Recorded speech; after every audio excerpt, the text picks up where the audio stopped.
আলাইকুম ওয়া রাহমাতুল্লাহি ওয়া বারাকাতুহু। দূরে কাছে দেশে বিদেশে যে যেখানে আছেন সকলকে আমার আন্তরিক ভালোবাসা ও শুভেচ্ছা।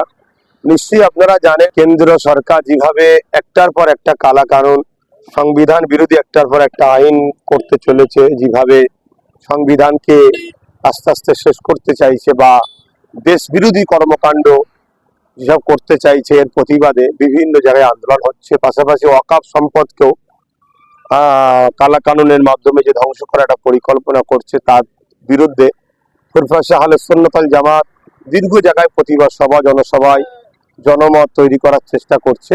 আগামীকাল 26শে জানুয়ারি, নিশ্চয়ই দিনটা আমাদের কাছে একটা স্মরণীয় দিন, ঐতিহাসিক দিন।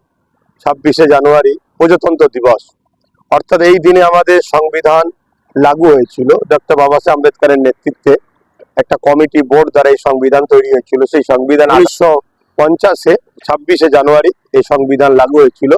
সেই দিনটাকে খেয়াল করে একদিকে যেমন দেশ বাঁচাও, অপরদিকে সংবিধান বাঁচাও, এই ব্যানারে আমরা আগামী দিন একটা 26শে জানুয়ারি উলুবেড়িয়া কালীবাড়ি চৌমাথা মোড়ে একটা জনসভা ফুরফা আহলে সুন্নাত ওয়াল জামাতের পক্ষ থেকে উলুবেড়িয়া শাখা কমিটির ডাকে ব্যবস্থা করা হয়েছে।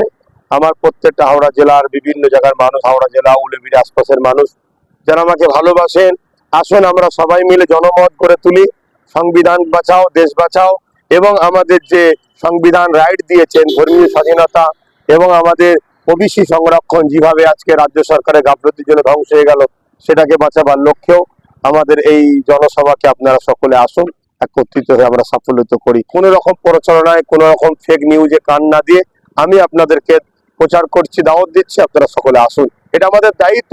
আজ যদি না বেরোই, আজ যদি কথা না বলি, তাহলে কেন্দ্র সরকার যে ষড়যন্ত্র আগামী দিন করতে চাইছে, দেশটাও ধ্বংস হবে, সংবিধানও যাবে, ও আমাদের আগামী দিন যে ধর্মীয় স্বাধীনতা সেটাও শেষ হয়ে যাবে। আশা রাখছি আপনারা সকলে সাড়া দেবেন। সুস্থ থাকেন, ভালো থাকেন। আল্লাহ হাফেজ।